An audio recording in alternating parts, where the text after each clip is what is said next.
Hi everyone, welcome back to my channel. It's been a while since I've done a book video, and so I'm excited to talk about fall book recommendations. It is fall. Technically where I live it doesn't feel like fall. It's been 190. We're slowly getting into the 80s, slowly getting into the high 70s. I am okay with that as long as it's not 90 anymore. We are in the middle of October and yet it is 87 degrees out.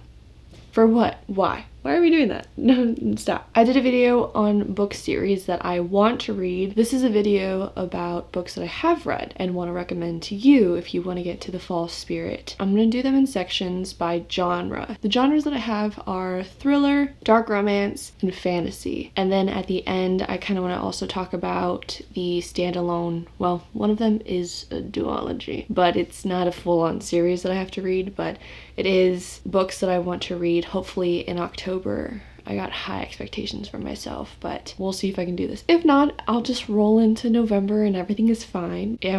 October is a very busy month. I have literally something every single day. And I'm not trying to brag, that's not a brag, because if you know me, it's like one of my worst fears is like socializing every single day. But anyways, enough about me. Let's talk about books. The first genre that I want to talk about is thriller, the thriller category. Now it can be YA, it can be paranormal, anything under the thriller umbrella of what I've read I'm going to discuss. So the first one I want to talk about is A Good Girl's Guide to Murder by Holly Jackson. I read this last fall and I do want to continue on with the series. I have yet to do that because literally when it comes to series, I'll read the first book and then the rest of the books kind of get pushed to the back of my TBR, like kind of at the end. But my goal is to finish the series. Now I heard it gets dark, like real dark, so I don't know. I'm gonna have to mentally prepare myself for like a YA dark. Like I read dark romances, but it feels wrong to read a YA dark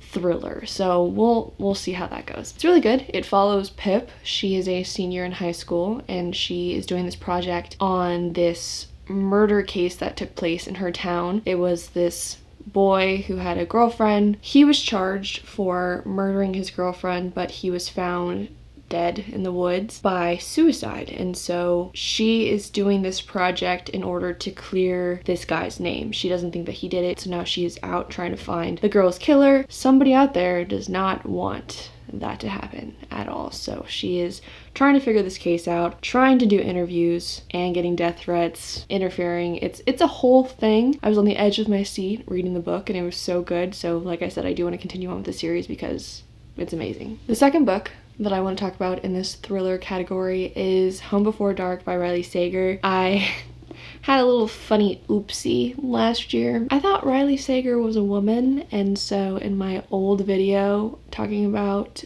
book recommendations or books that I had read that fall, I kept saying she and her. So I do apologize to Mr. Riley Sager. I do now know you are a man. That's good. I do want to read more of his books. They're all very thriller-esque. This one was okay. It wasn't my favorite. I think I might have gave it 3.5 stars, which I still would put in the category for recommending it to people because I know a lot of people did enjoy this book. It follows this woman. She is a house renovator. Her father passes away and leaves this old house to her in his will. But the catch is they lived in this house for like 5 days or like 2 weeks or some short period of time. They fled in the middle of the night, never to return ever again, but they've always had this house. He was like, sell it, just don't go back to this house. Fun fact, she doesn't remember anything that happened at all at this house. Like she has just like amnesia, just turned her brain off, doesn't remember anything. Her father wrote a book about all of these paranormal terror things that happened while living in that short period of time at the house. She wants to renovate it and then sell it, so she does it all by herself. She goes back to the house trying to find clues, trying to figure out if her father was making the whole thing up. But little by little, there's certain things that are starting to happen that are adding up to what happened in her father's book, and she's trying to figure out if he actually was a big fat liar or if he's telling the truth. Spooky things are actually happening in this house. The next book that I actually just read not that long ago was Never Lie by Frida McFadden. It is actually my first book that I've ever read from her. I was very excited to read Frida McFadden. I hear so many great things about her books. I hear so many great things about Never Lie. I hear it's everyone's favorite, so I was very excited to jump back into all these thrillers. I used to read thrillers all the time when I was younger. I think that was the genre that I gravitated towards because I always wanted to like be a police officer, wanted to be the FBI. I would watch all of these like crime TV shows trying to figure it out before federal agents figured it out. Always loved doing that. So I loved thrillers, trying to figure all of the little plot twists. So I was very excited to read her books. Read Never Lie, and the plot twist did get me. But I wasn't 5 stars into it. So I think I gave Never Lie probably 3.5 stars. The plot twist just didn't make sense to me. But basically, this couple, they drive out into the middle of the woods during a snowstorm, and they're trying to meet this woman who is trying to sell this house. The real estate agent lady, she's not there, so they go to the house. No one's there. It's a snowstorm, so they figure out how to get into the house to seek shelter. They can't leave. They can't get a hold of everyone, so they're stuck in this house for however long. And so they're trying to make do. The husband is in love with it. The girl gets weird vibes about it. Certain things aren't adding up. Weird things are happening in this house. The woman who was the owner of the house, she was a psychologist. She was a famous psychologist. She wrote books about her patients and the cases that she had. She went missing. No one knows where she went. They go into this house and literally like all the furniture is still there. The woman's clothes is still there. The house is now up for sale, and this couple is looking at it to potentially buy it. Being stuck in this house, there's really nothing much to do, and so this woman finds the psychologist's hidden compartment of all of these tapes that she had secretly recorded of her clients. And so she listens to them, things kind of happen and mysteries are solved and things are dug up, and it's just a whole big chaos wrapped into another mystery chaos burrito, and that's Never Lie. If that sounds interesting to you, you should give it a read. Again, so many people love this book. So many people give it 5 stars. I hear it's people's like favorite thriller, and I feel like I missed something because I'm not like at that level with everyone else. It was still really good, and I was still intrigued, and I finished it really fast. But once I got to the plot twist, I was just like, okay, sure. And the last book that I'm going to put in this category of thrillers is another book that I read on my Kindle. I don't know if I said that I read Never Lie on my Kindle. I read Never Lie on my Kindle. I changed it for spooky season. I had some spooky stickers, and that is Deadly Occupants by Mads Rafferty. I heard maybe 2 people talk about this book on TikTok. It's people that I follow, so I'm like, you know what? I like their recommendations. I'll give it a read. I read it, and I was terrified. I could not read it at night. Was getting nightmares the first night that I read that book, and I was like, you know what, maybe I shouldn't read it at night.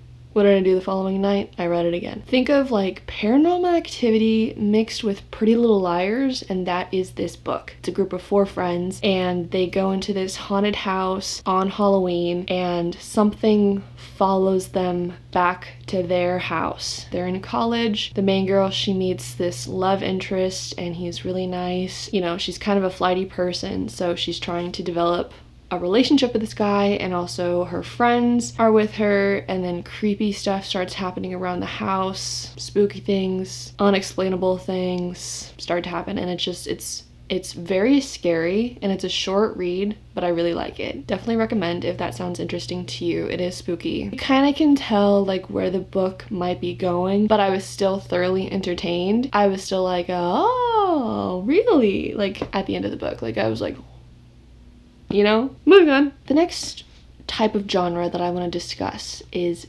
fantasy. Fantasy has quickly become one of my favorite genres to read, if not my favorite genre to read, and so I have a few fantasy books that I want to recommend for this fall season. The first book being The Serpent and the Wings of Night by Carissa Broadbent. I have the second book. I've yet to read the second book. I really haven't had that much time to read, and when I do have time to read, I am not in the mood. I've become a mood reader.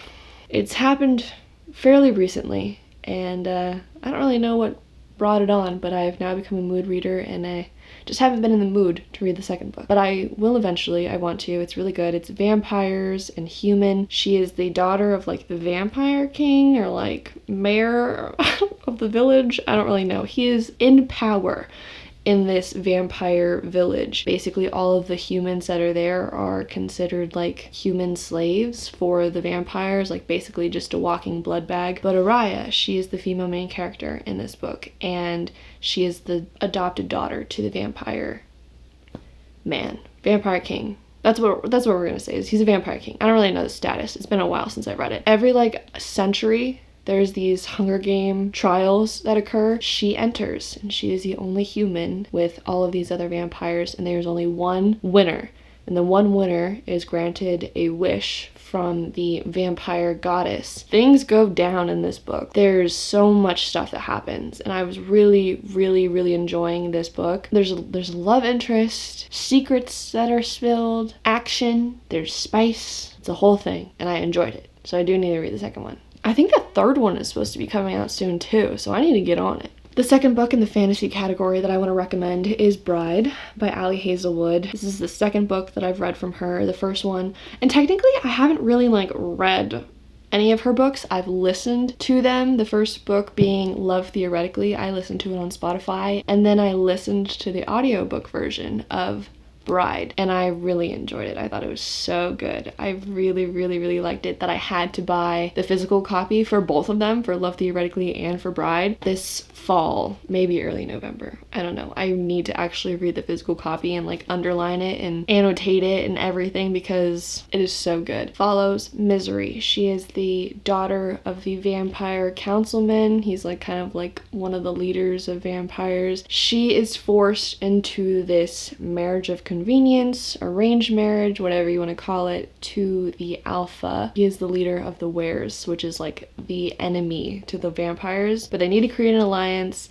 and so the father is like, you're gonna marry him and you can't say no. Misery has her own kind of agenda, her own reasons for agreeing to this marriage. You kind of figure that out as you start reading what her reasons are, and you start to get into the mind a little bit of Lo and what he's thinking, and she has to go live with him and his werewolf pack. Really cute. I really enjoyed it. It does have some spice. There is some things that are mentioned that I have not delved into in the I'm pretty sure it's called the Omegaverse, which I'm kind of scared to do research on. A few things are brought up in this book that has to do with that, and so there you go. The next book that I want to talk about in the fantasy genre is The Very Secret Society of Irregular Witches by Sangu Mandana. This is a cozy, read it on a rainy day kind of book. This is about witches, obviously. It follows Mika. She is this witch. She has like a coven, but they don't meet very often. She's kind of a loner. She doesn't really have family. She's by herself, and she makes these like YouTube videos about fake magic, but really she's using real magic and she's an actual witch. And so this guy stumbles upon her videos, thinks that she's perfect for teaching these young girls how to use magic. He's like, I know you're actually a witch, and I want you to teach all you know about magic to these 3 little girls and come to this house, be a live-in tutor basically for them. And so she goes to this house, and you meet all these funky, funny, fun characters. There's this grumpy, moody librarian man. It's just very cute, very wholesome. Nothing really crazy about this book. It's just a very great fall, cozy, fun time book. Very easy to read, very fast paced. Like I said, nothing too insane, but it is a good vibe. The next books I'm going to recommend is a duology, and that is One Dark Window and Two Twisted Crowns by Rachel Gillig. I am obsessed with this duology. It is my first like gothic fantasy books that I have read, and it is so good. Like if you think of Lord of the Rings, Hobbit, whatever you liked more, with Pokemon, like that's literally like how I describe it. There's different characters that go on these journeys, and they all go their separate ways to create one goal, Lord of the Rings, right? But in these storylines, you have these cards that are filled with magic. The goal for these characters is trying to collect all 12 cards to eradicate the magic this like dark magic that is in their kingdom. That is where Pokemon is coming on. You gotta collect them all. See, it makes sense now. It is so good. You have Elspeth. She is the female main character. She is just trying to live her life. She has like the curse in her. She got sick when she was younger, and through this sickness, the dark magic found her. Her power that she got from this dark magic was if she touches one of the cards that has magic in it, she will absorb that magic. So when she was younger, she touched the monster card, and by touching it, she got a like 500-year-old monster now living in her head. That's why she's helping Raven, which is the male main character in the book. He is the nephew to the king, not a good king, tyrant king, bad king. He is trying to go against the king, collecting all of these cards. He has his own agenda and everything. And so Elspeth and him team up. There's other players in this book. And then from the second book, you get different point of views. I've never read anything like this, and I want to get the feeling back from when I read these books for the first time. It is so good. Okay, and I don't know if I said those were going to be my last ones, but I just remembered another one that I had read on my Kindle. It is Assistant to the Villain by Hannah Nicole Marrier? I think I just said it the same thing twice. I read the first book. There's a second book, I think that's called Apprentice to the Villain. I don't know if I'm going to read that. I enjoyed the first book, but it left off on a cliffhanger. You know, a book is kind of like when it leaves off on a cliffhanger and you really don't have a desire to read the second book. I don't know, it was kind of all over the place. I didn't get the connection between the two main characters. There's also like a really big miscommunication trope, and that's like my least favorite. Other than Quirky Girl, and that is also the female main character, she's a quirky girl, and just the miscommunication just did not make me really like the book. I did finish it, like I said, and there were some good moments. It was okay, but it follows like this girl. She is in need of a job. She runs into the villain of the town. He's supposed to be this really bad man. On the spot, he hires her to work in his like castle lair, and so she commutes to work every day by walking through the woods and into his castle lair, and she becomes his assistant, and is all like these assistant works for what would be for a villain, basically the whole book.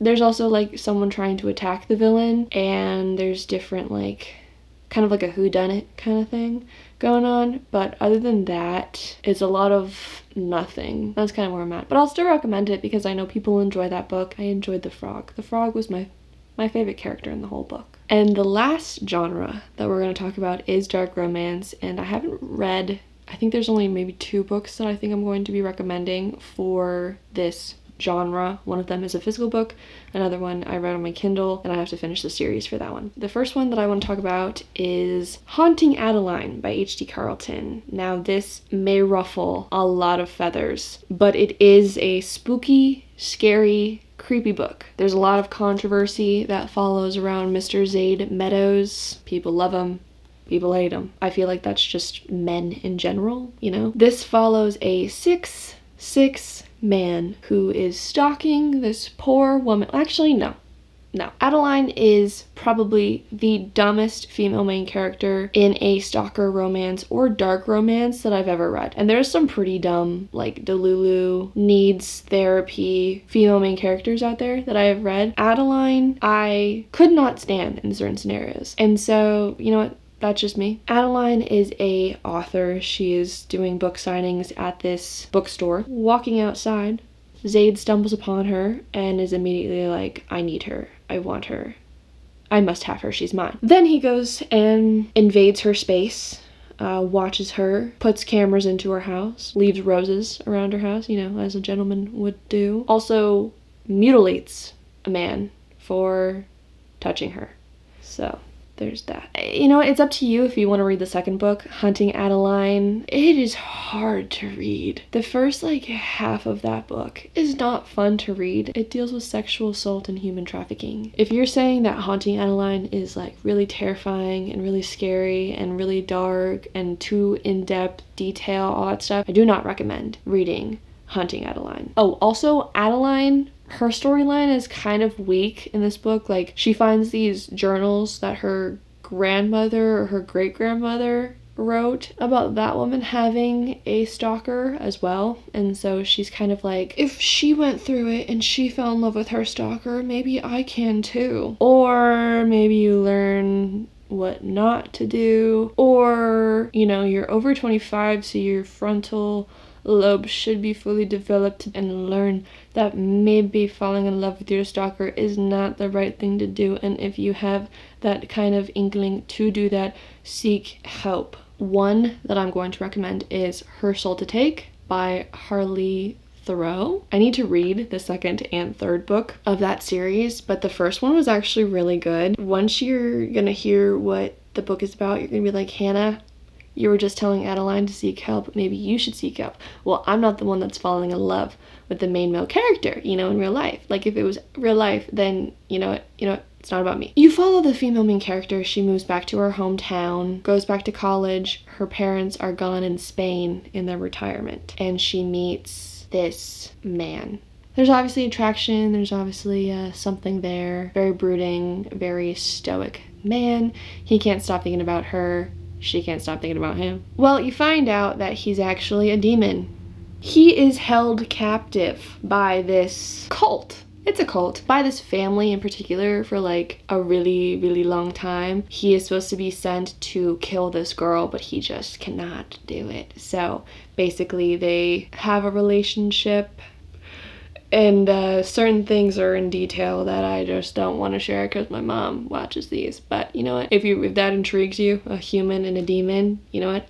Go read it. I don't know if it's Oregon or Washington, but somewhere on the Pacific Northwest is where this book takes place. And it's very first season of Vampire Diaries, where it's just like foggy, it's dark, it's moody, like the setting is very fall-like, and then you throw in some demons and a cult, and you got like basically like Halloween stuff.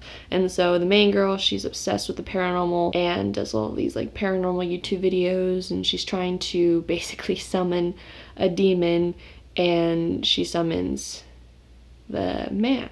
Well, demon man.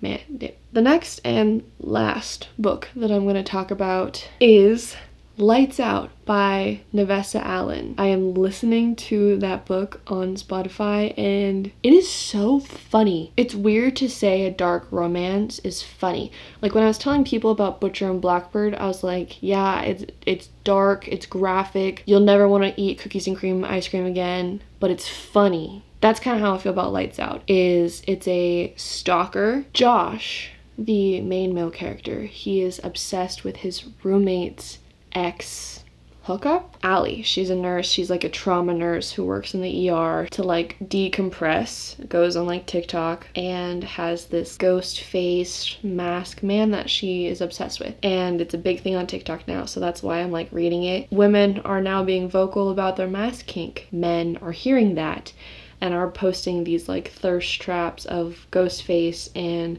Ghost from Call of Duty, motorcycle helmet men, like anything that's like a mask. You know, I mean, they're getting their bag, they're getting their likes. Good for you, my brother. That's kind of like what the book is also. It's just like this man, Josh, stalks her. He's very demure when he comes to stalking, you know, like he's not like a Zayd. He's like funny and he's self-aware, but he really likes Allie. It's weird, again, to say that a stalker book is funny. I'm gonna end with the books that I want to try and read this October, as I say, mid-October. But the first one is Phantasma by Kaylee Smith. I hear so many good things about it on TikTok. There's like a handful of people, again, that I have seen talk about this book. I trust their opinion, and so I really want to read this. If I don't have time to read the physical copy, because when I read a physical copy, I sit down, I take out my ruler, I underline things. It has to be like not perfectly underlined, but not like freehand. I am not good freehand underlining things. It is like a roller coaster when I try and underline things. So I need like a little tab holder or a ruler or something to put there to underline. It's like a whole homework project when I underline things, and so I might read like half on like the physical book and the other half on my Kindle, because I do have it on my Kindle. I don't really know, but I do want to read this book. It's very like ghosty. This is gonna be probably the next book that I read, if not the second to next, because the one that I really want to read is on my Kindle, and it's called Nocticadia by Carrie Lake. There is one girl who I follow who I really like her videos. She has done a whole like deep dive down the rabbit hole of all Carrie Lake books, and she like is obsessed with every single one of them. So I'm very excited to read it. I hear it's a very underrated book. Not a lot of people are talking about it. It's gothic, it's professor student kind of, I think it might be fantasy also, I'm not really sure, or if it's a dark romance. Sounds very spooky. The other book that I want to read in this October is Heartless Hunter by Kristen Cicerelli. I hope I'm saying it correctly. I hear great things about this book too. I've been wanting to read this for a long time. It took me a really long time to get the physical copy of this book. Again, it's on my Kindle, but I just loved this cover so much. It's definitely a book that I want to have on my shelf, so I'm excited to read this. It's a witch and a witch hunter. I haven't read anything like that before, and so I'm very excited to read this also. The next two is a duology. It is Bespelled and Bewitched by Laura Thalassa. Bewitched is the first book and Bespelled is the second book. Like I said, it's a duology. I literally know nothing about this. I know it probably has to do with witches because it's Bewitched and Bespelled. I mean, I'm guessing it has to do with witches. But I heard like 2 people recommend it, again, that I trust their recommendations. There's very few. There's probably 5 or 6 people that I follow that actually like will trust their book recommendations, and so I'm definitely looking forward to reading these books. Also, if I have to read a series, like if I don't read any of these books and I read one series, it has to be the Devil's Night series because I missed out on it last year because I didn't even know that it existed. Like I heard people talk about it. I've always heard people talk about Corrupt and whatever the boys, what are they called? The Midnight Boys? So they're called something, the guys in the book. And so didn't really know what it was until October happened last year and everyone was posting edits about the Devil's Night series, and I'm like, dang, I wish I read that. So my goal is to read those books, and I think there's like 5 books. I don't know how long they are. I have them all on my Kindle, so I'm looking forward to reading them. That's the end of my video. I'm gonna end it here. I've talked a lot about books, a lot about fall books. If any of them caught your eye and you wanted to little dabble in the fall entertainment sections that we have going on, whether it's thriller, whether it's fantasy, whether it's dark romance. I already forgot my little sections that I had divided it in. Let me know what you decide to read. If I don't have any of like your favorite fall reads here, let me know down in the comments what your like go-to fall book recommendation is. If you want to follow me on any other social media platforms, I will have them linked down below, and I hope to be seeing you in the next video. Bye!